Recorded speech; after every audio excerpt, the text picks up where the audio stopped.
আসসালামু আলাইকুম আরহামতুল্লাহি ওবারাকাতু। প্রিয় ভাই ও বোন, আপনারা সকলেই কেমন আছেন? আশা রাখছি আল্লাহর অশেষ কৃপায় আপনারা সকলেই ভালো আছেন, আলহামদুলিল্লাহ।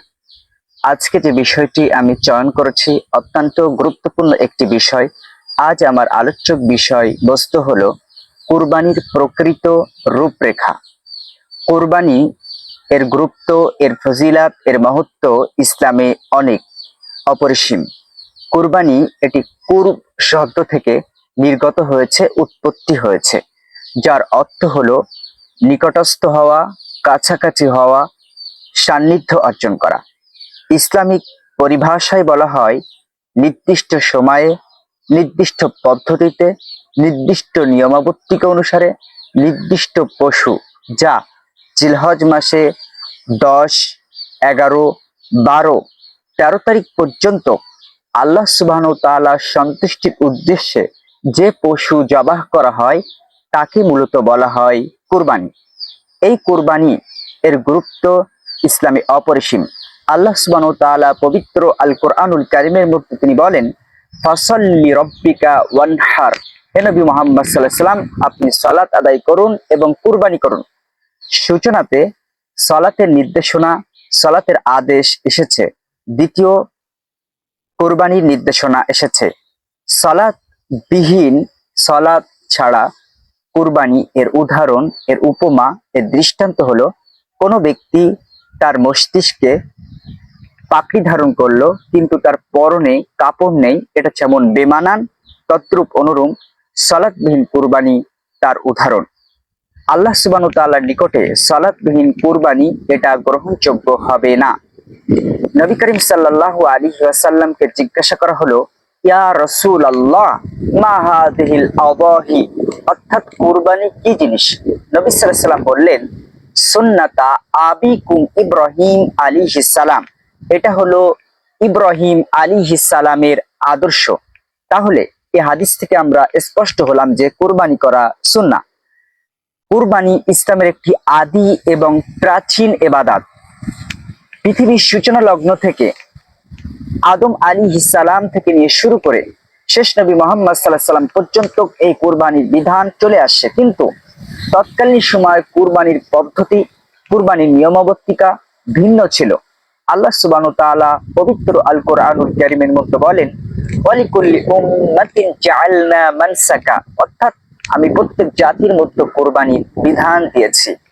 ইব্রাহিম আলাইহিস সালাম তিনি যখন বার্ধক্যে উপনীত হলেন, বৃদ্ধ হয়ে গেলেন, 80-81 বছর বয়স, মহান বিধাতা আল্লাহ সুবহানাহু ওয়া তাআলার নিকটে প্রার্থনা করলেন, রব্বি হাবলি মিনাস সালিহিন, হে আমার রব, হে আমার স্রষ্টা, হে আমার প্রতিপালক, আপনি আমাকে একটা নেক সন্তান, সুসন্তান দান করুন।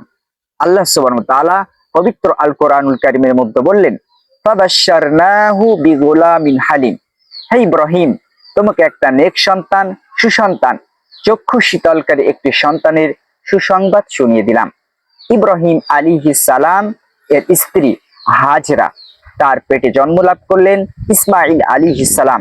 ইসমাইল আলাইহিস সালাম এবং হাজরাকে নিয়ে এমন এক স্থানে আল্লাহর আদেশে রেখে আসলেন যেখানে ঘাস পাতা, স্বচ্ছ পানি এবং জলের, বস্ত্রের, খাদ্যদ্রব্যর কোনো ব্যবস্থা ছিল না, এমন একটা স্থানে রেখে আসলেন। অতঃপর ইব্রাহিম আলাইহিস সালামের হুকুম আসলো, হে ইব্রাহিম, তুমি তোমার কলিজার টুকরা ইসমাইলকে জবাহ করো। অতঃপর ইব্রাহিম আলাইহিস সালাম তার পুত্রকে বললেন, ইয়া বুনাইয়া ইন্নী আরা ফিল মানাম আন্নী আযবাহুকা ফানজুর মা তারা, হে আমার পুত্র সন্তান, আমি স্বপ্নে দেখেছি যে আমি তোমাকে জবাহ করছি, এ সম্পর্কে তোমার অভিমত কি? এ সম্পর্কে তোমার মতামত কি? তখন ইসমাইল আলাইহিস সালাম তিনি বললেন, ক্বালা ইয়া আবাতি ইফআল মা তু'মারু সাতাজিদুনি ইনশাআল্লাহ, হে আমার বাবা, আপনি তাহাই করুন যাহাই আল্লাহ সুবহানাহু ওয়া তাআলা আপনাকে হুকুম, নির্দেশনা দিয়েছেন, নিশ্চয়ই আপনি আমাকে সবরকারীদের অন্তর্ভুক্ত পেয়ে যাবেন। দেখুন কেমন বাবার ঈমান, কেমন ছেলের ঈমান। মা গুণে মেয়ে, বাবা গুণে ছেলে, যেমন ফ্রেম তেমন ইট। অতঃপর ইব্রাহিম আলাইহিস সালাম ইসমাইল আলাইহিস সালামকে নিয়ে মিনা প্রান্তরে পৌঁছালেন।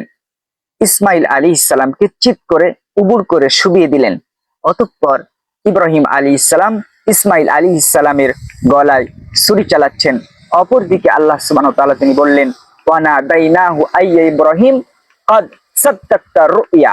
হে ইব্রাহিম, তুমি তোমার স্বপ্নকে বাস্তবে রূপ দিয়েছো।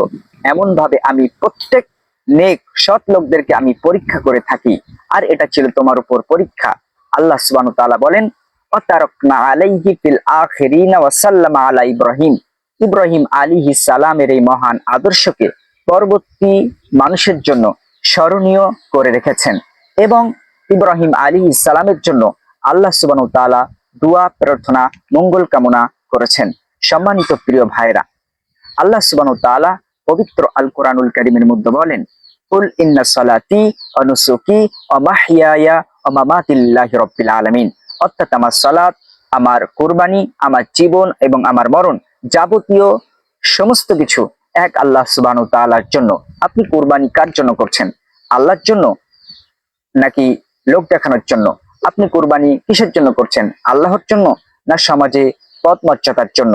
সম্মানিত প্রিয় ভাইরা, আল্লাহ সুবহানাহু ওয়া তাআলা পবিত্র আল কোরআনুল কারীমের মধ্যে তিনি বলেন, লা ইয়ানালাল্লাহা লুহুমুহা ওয়ালা দিমাউহা ওয়ালাকিন ইয়ানালুহুত তাকওয়া মিনকুম। আল্লাহ সুবহানাহু ওয়া তাআলার নিকটে পশুর গোশত পৌঁছায় না, আল্লাহ সুবহানাহু ওয়া তাআলার নিকটে পশুর রক্ত পৌঁছায় না, কেবলমাত্র আল্লাহ সুবহানাহু ওয়া তাআলার নিকটে পৌঁছায় তাকওয়া। তাহলে কুরবানি আমাকে আপনাকে করতে হবে কেবলমাত্র তাকওয়া অবলম্বনের জন্য। সম্মানিত প্রিয় ভাইরা, বুঝার চেষ্টা করুন। আপনি আপনার মসজিদের সম্মানিত ইমাম সাহেবের কাছ থেকে আপনি কুরবানির পশু সম্পর্কে বক্তৃতা ভাষণ শুনলেন যে কুরবানির পশু হবে সুঠামদের অধিকারী, সুস্থ। আপনি ইমাম সাহেবের কথা মতো আপনি আপনার স্থানীয় হাটে গেলেন। অতঃপর আপনি বাজারের সবথেকে শ্রেয় পশুটি আপনি ক্রয় করলেন, দাম 50,000 টাকা। এরপরে আপনি তার নাসিকাগুলি, তার পা গুলি, তার চক্ষুগুলি আপনি বরংবার দেখছেন, আপনি বরংবার তার লেজ উল্টে উল্টে দেখছেন। কিন্তু তার পূর্বে, তার প্রাক্কালে, তার সূচনাতে আপনি কি আপনার লেজ উল্টে দেখেছেন? আপনি কি সালাত আদায় করেন? আপনি কি সিয়াম সাধনা করেন? ইসলামের অন্যান্য নীতিগুলি কি আপনি মান্যতা দিয়ে চলেন? আপনার মধ্য যে পশুত্ব মনোভাব, এটা কি আপনি কুরবানি দিতে পেরেছেন? হিংসা, প্রতিহিংসা, জিঘাংসা, ক্রোধ, অহমিকা, এগুলি কি আপনি কুরবানি করতে পেরেছেন? আসলে আপনি কোরবানি করতে যাচ্ছেন নাকি আপনি কোরবানির সঙ্গে নাটক করতে যাচ্ছেন? আসলে আপনি কোরবানি করতে যাচ্ছেন নাকি আপনি কোরবানির সঙ্গে অভিনয় করতে যাচ্ছেন? বন্ধ করুন এই সমস্ত নাটক, বন্ধ করুন এই সমস্ত অভিনয়। ফিরে আসুন বিসমিল্লাহির রহমানির রহিম। ওমা আতাকুমুর রাসূল ফাখুযুহু ওয়া মা নাহাকুম আনহু ফান্তাহু। যাহা নবী দিয়েছেন তাহাই গ্রহণ করুন, তিনি যাহা নিষেধ করেছেন তাহাই প্রত্যাখ্যান করুন। পরিশেষে আল্লাহ সুবহানাহু ওয়া তাআলার নিকটে প্রার্থনা করি, আল্লাহ তুমি আমাদের সকলকে কুরবানির সঠিক নিয়ম মান্যতা দিয়ে কুরবানি করার সুমতি ও সুতৌফিক দান করুন। আমিন। ওয়া আখিরু দাওয়ানা আলহামদুলিল্লাহি রাব্বিল আলামিন। আসসালামু আলাইকুম ওয়া রাহমাতুল্লাহি ওয়া বারাকাতুহু।